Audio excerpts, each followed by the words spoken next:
স্বাগতম এই ক্লাসে। আজ আমরা এই ক্লাসে পঞ্চম শ্রেণীর অধ্যায় 4 এর গাণিতিক প্রতীক অধ্যায়ের আমরা কি শিখবো, যে ক এর মান নির্ণয় করব গাণিতিক বাক্য আমরা এই ক্লাসে। তো প্রথমে আমরা কিছু নিয়ম আমরা জানি। প্রথমে এই যে সমান আছে, ঠিক আছে, সমানের যদি বাম পাশে কি যোগ হয় তো সমানের ডান পাশে কি হবে, বিয়োগ হবে। এবং সমানের ডান পাশে যদি বাম পাশে যদি গুণ হয় ডান পাশে কি হবে, ভাগ হবে। ঠিক আছে, এই নিয়ম কয়েকটি নিয়ম যদি আমরা মানি তাহলে এই যে এটাকে খোলা বাক্য বলে বা গাণিতিক বাক্য আমরা সমাধান করতে পারবো ইনশাল্লাহ। তো প্রথমে কি বলেছি, যে সমান, এই যে সমানের যদি বামে যোগ হয় তাহলে ডানে কি হবে, বিয়োগ হবে। তারপরে এখানে যদি আমার বামে যদি কি হয়, যোগ হয় তাহলে ডানে গিয়ে এটি বিয়োগ হবে। এবং এখানে যদি ভাগ হয় বামে তাহলে এখানে কি হবে, গুণ হবে। এই নিয়মটি কিছু কি করতে হবে, একটু ফলো করতে হবে আমাদেরকে। তো আমরা এই অঙ্ক সমাধান করবো। দিয়ে একটা অঙ্ক দেখছি 7 যোগ ক সমান 13। তাহলে ক এর সাথে সাথে কত যোগ করলে, এই ক মানে কি, ক এর মান আমরা নির্ণয় করবো এই অঙ্কের মধ্যে। তো সাথে সাথে কোন সংখ্যা যোগ করলে 13 হবে, আমরা ক এর মানটা আমরা বের করব। এখানে দুইটা অঙ্ক আমরা দিয়েছি। এই যে অঙ্ক ক থেকে, ক এর মান থেকে 4 বিয়োগ করলে 18 হবে। তাহলে এখানে ক এর মান, এই যে ক আছে আমরা ক দিয়েছি, ঠিক আছে, ক এর মান আমরা কিভাবে নির্ণয় করব। তাহলে আমরা এখানেও নির্ণয় করব। তো নির্ণয় করতে হলে প্রথমে কি করব আমরা, কেন দেখো আমরা কি কেন বা দেই, বা দেওয়ার পরে কেন ক দেই, ঠিক আছে, ক এ, ক সমান 13।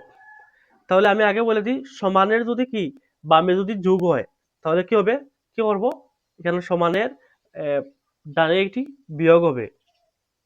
এখানে যে নোট দিয়েছি, সমানের যদি ডানে যদি কি হয়, সমানের বামে যদি বিয়োগ হয় তাহলে সমানের ডানে কি হবে, বিয়োগ হবে।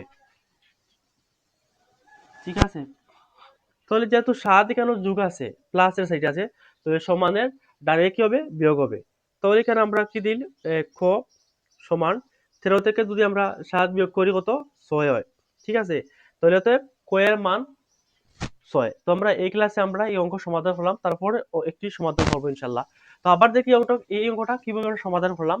তো ক যোগ সাথে সাথে ক যোগ করলে সমান 13 হবে। ক এর মানটা কত, সংখ্যাটি কত, তো কিভাবে আমরা বের করলাম। প্রথমে আমরা এখানে বা ক দেই সমান এখানে 13, এখানে সমানের ডান পাশে কি আছে, 7 যোগ আছে। এখানে আমরা ডানে এটিকে নিয়ে কি করলাম, বিয়োগ করলাম। তো বিয়োগ করার পরে 13 থেকে 7 বিয়োগ করার পরে কেন 6। এখন আমরা দেখি 7 এ 6 যোগ করলে কত হয়, 13। অঙ্কটি মিলেছে।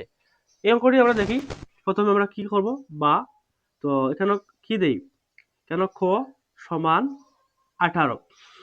যেহেতু সমানের কি বামে কি আছে, একটা বিয়োগ আছে, তাহলে সমানের ডানে কি করব, যোগ করব। এখানে আগে বলেছি সমানের ডানে যদি এটা কি হয়, যে এটা যদি বিয়োগ হয়, এখানে বিয়োগ হয়, সমানের ডানে কি হবে, যোগ হবে, তাহলে 4। ঠিক আছে, তো বা কেন খ সমান এখানে 18 থেকে 18 সাথে যদি আমরা 4 যোগ করি কত হয়, 22। এখন দেখো 22 থেকে 4 বিয়োগ করলে 18, অঙ্ক মিলেছে, মানে ক এর মান 22।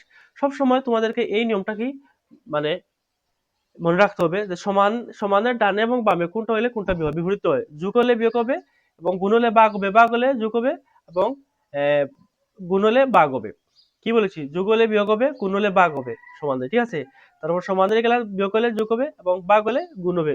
এটি মনে রাখতে হবে। তো আমরা এই ক্লাসে এই দুইটা অঙ্ক সমাধান করেছি। তোমাদের পঞ্চম শ্রেণীর অধ্যায় 4 এর গাণিতিক প্রতীক অধ্যায়ের কি করেছি, ক এর মান নির্ণয় করেছি। 1 নং এবং 2 নং দুইটা অঙ্ক আমরা করেছি। এটি হচ্ছে 1 নং এবং এটি হচ্ছে 2 নং অঙ্ক। ইনশাআল্লাহ আমরা অন্য একটি ক্লাসে 3 নং এবং 4 নং অঙ্ক সমাধান করব। এবং ক্লাসটি যদি ভালো লাগে শেয়ার হবে, যাতে তোমার সহপাঠীরা বা যে কোনো শিক্ষার্থীরা শেখার সুযোগ পায়। তো ইনশাআল্লাহ অন্য ক্লাসে দেখা হবে।